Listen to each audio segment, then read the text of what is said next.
choir's just going to leave me with that up here by myself. That seething, powerful image of anger. So we consider the 7 deadly sins in this season of Lent. And we look at it as a tool to examine ourselves during this season so that we might recognize, as Augustine put it, how we have curved in on ourselves so we can take steps to turn back outward toward God and one another. One of the inherent qualities of sin is how it can be unrecognizable to the sinner. We are likely blind to much of our sinfulness until we really are willing to look carefully and closely.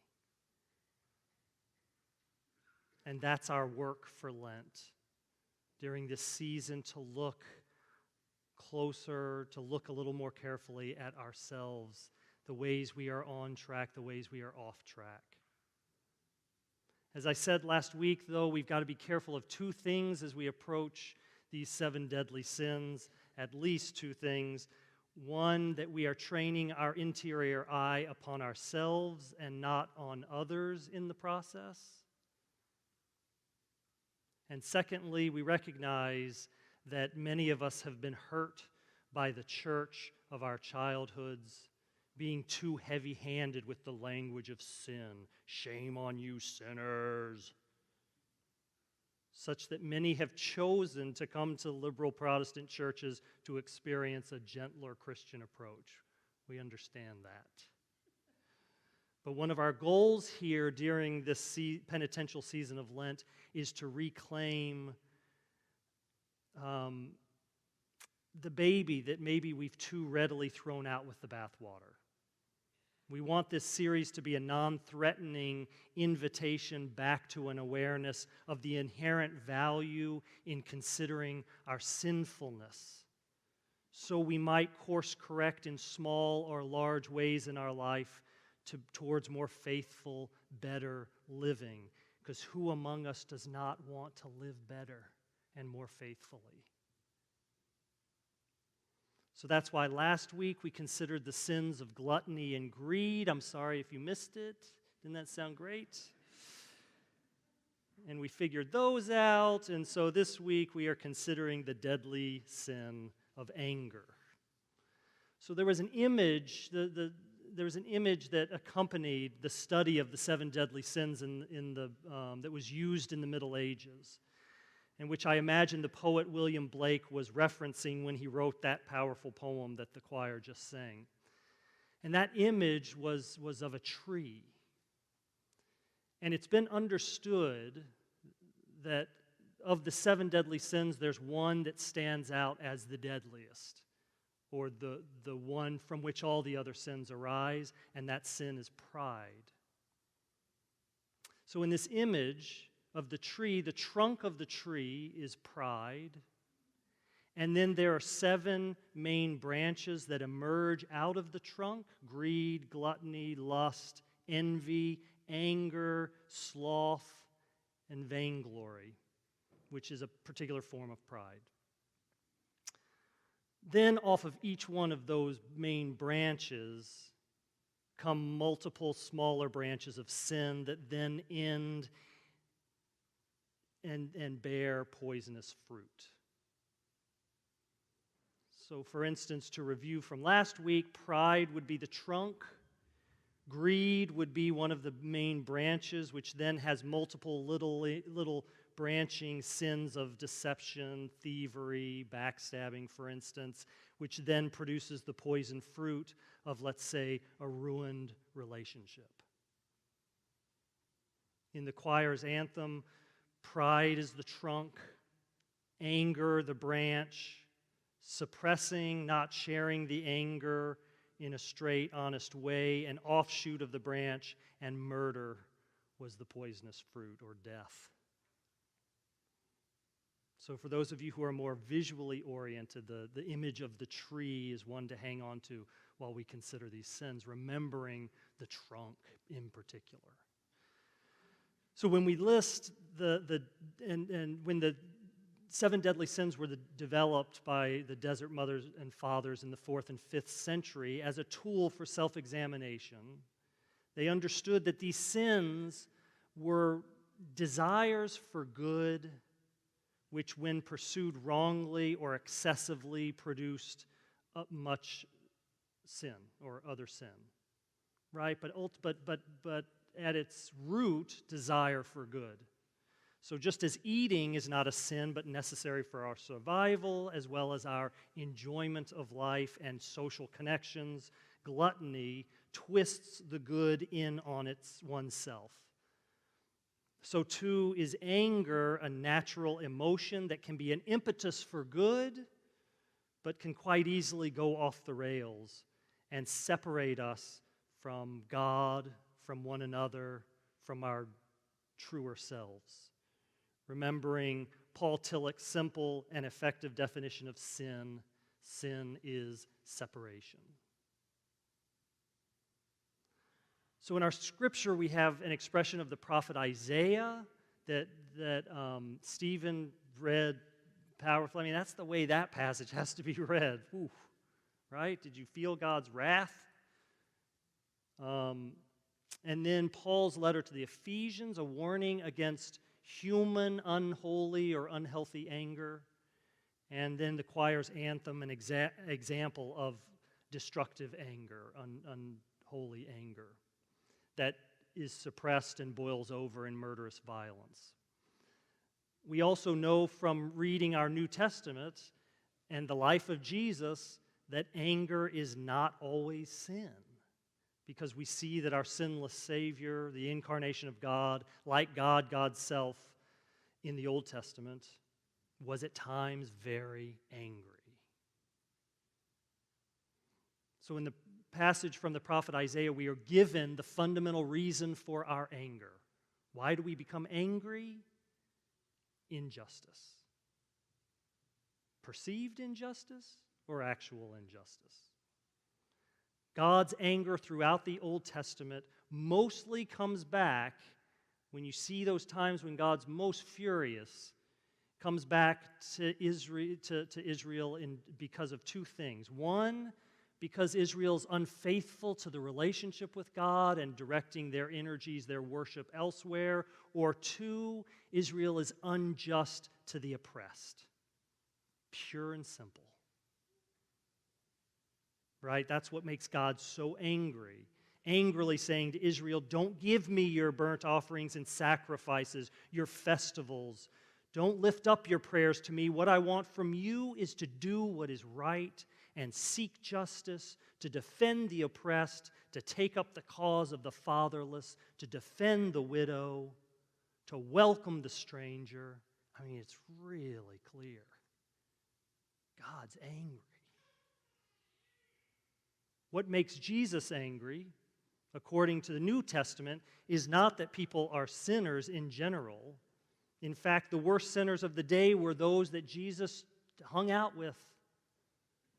But rather, what made Jesus angry was when religious leaders were self-righteous, telling others that they were sinners, telling others that they weren't good enough, or when the marginalized were mistreated. You don't belong in this community. Or when the powerless and poor were taken advantage of by the privileged. That's where Jesus' ire is set. At injustice. And that's what we might call holy anger or healthy anger. Anger rightly experienced when it is in response to injustice done to ourselves or to others. But anger, as most all of us know, can very quickly cross that line from healthy to unhealthy, from holy to unholy, from constructive anger to destructive anger. So I'm going to quote a couple of times from Rebecca DeYoung's book. Of all the kind of resources that I've dug into, I've found hers the richest. It's a book called Glittering Vices. And I think part of what makes it so good is that she's, for many years, is a seminary professor and has taught a course, for a very popular course in her seminary, about the 7 deadly sins. So she's gotten a lot of rich material from that teaching. So she teaches at Calvin College.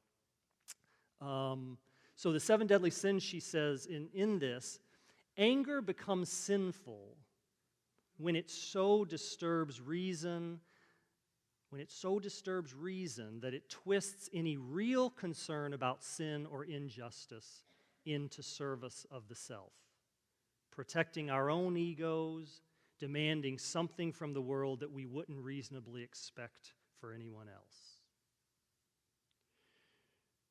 She goes on that our anger results from excessive expectations of what we deserve and an excessive sense of the sort of treatment we are due. Unholy anger, that is. Unhealthy anger results from excessive expectations of what we deserve, excessive sense of the sort of treatment we are due. The American Psychology Association says quite simply in their literature that highly angry people believe they deserve to have things go their way.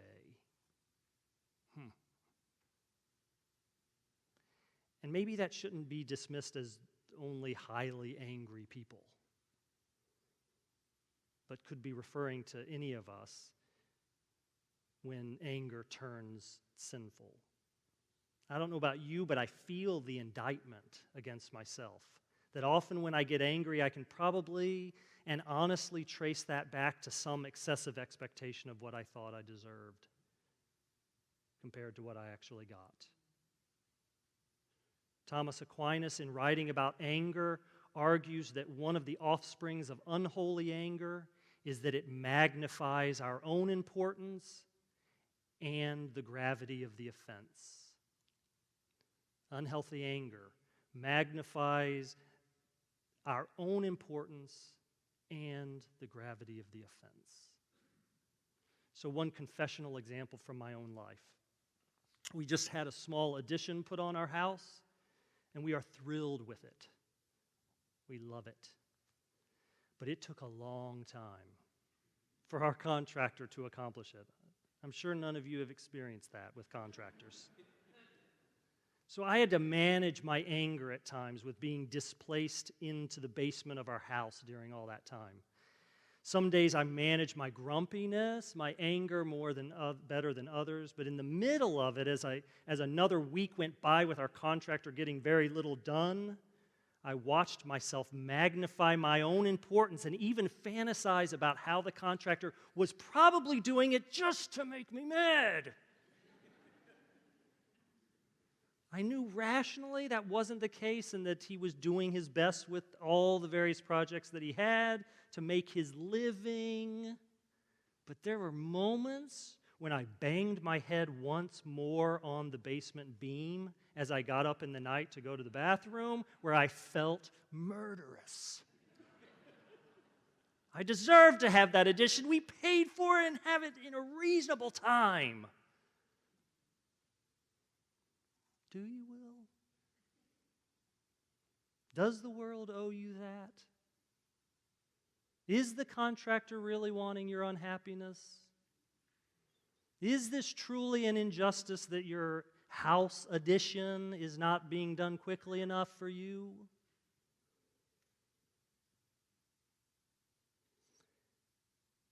It made me think Jesus' statement that it's harder for a rich man to get into heaven than for a camel to pass through the eye of a needle. I wonder if this isn't something at the heart of that.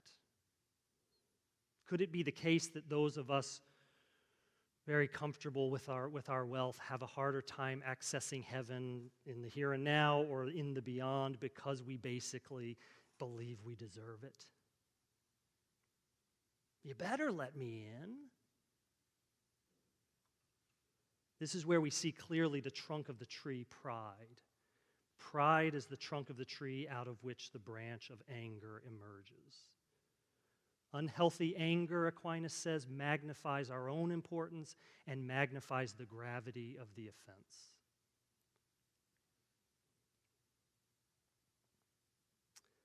So Rebecca DeYoung also outlines Aquinas' explanation for how anger becomes disordered in three primary ways. These are ways to note that the emotion of anger has taken a turn towards sinfulness. So again, we're talking about self-examination. Where are those places where our anger is not, at times anger can be just and drive us towards what is needed and what is right. But the penitential evaluation of Lent is, where does our anger get off track? Where is it distorted?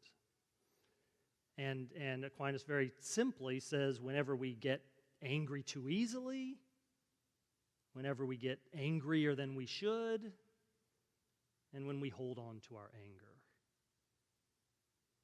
So the classic example of the first is when we come home after a long and difficult day at work and we snap at our whiny child, not because she deserves it, but because our patience is way too thin. That's anger turned sinful, to say nothing of misdirected towards someone who doesn't deserve it, right? The second is always worth the pause to ask ourselves, does this situation really make sense of the level of anger I'm feeling here? Like, I'm angry, okay. Does it make sense that I'm this angry? That's a good self-examination question. Or am I channeling other frustrations into this, towards this person? But maybe the most dangerous sign of disordered or unhealthy anger comes when we are unable to let it go, right? When we hold grudges, when anger turns cold and calcified into resentment. This is why Paul says very clearly, and it depends upon the translation you read, but a couple of the translations will say, okay, be angry, but do not let the sun go down on your anger.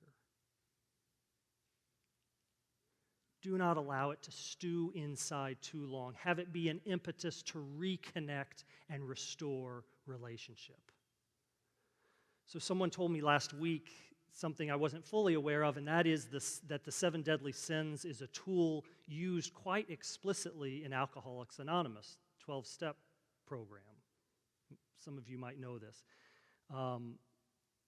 And this is one of the things that AA says, that what kills most alcoholics is not alcohol, but resentment. So step 4 in the 12-step program is made a searching and fearless moral inventory of ourselves. Whew. AA has got it right. Searching and fearless. Because that is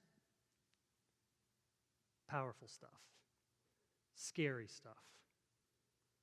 To make a searching and fearless moral inventory of ourselves in order to overcome our resentments ultimately and make a truer assessment of who is responsible, what we are due. Anger calcified into resentment is a destructive force if it remains interior to oneself. And it is a destructive force if it is given external expression. The writer Anne Lamott says resentment, or not forgiving, is like drinking rat poison and waiting for the rat to die. How's that for a fine point on it? Resentment is like drinking rat poison and waiting for the rat to die. So as I mentioned, mentioned last week, every sin then has countervailing virtues, or a couple of virtues that are on the counteract the sin, or those areas that we can grow into as we grow away from the deadly sin. and the virtues are the virtues of life and flourishing. So in the case of 3 of the deadly sins, anger, gluttony, and lust, the countervailing virtue is temperance.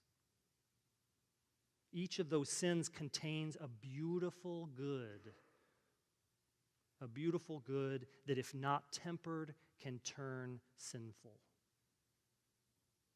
So tempering our anger, also referred to as self-possession, or they use the Greek word, the Latin word for gentleness, as the countervailing virtue against anger. Stopping and reflecting upon our anger and honestly acknowledging what is holy in our anger and what is unholy, a searching and fearless inventory of it. But then also the big virtue that counteracts anger is love, right? Love stands opposed to unholy, unhealthy anger. Love at times can elicit holy anger and healthy anger, for sure, when someone we love has been treated unjustly. But when we can pause in our anger at someone and remember that they are a beloved human being, child of God, and that they deserve as much justice and leeway and benefit of the doubt as we would give someone that we really did like or really loved, then maybe our anger can be tempered.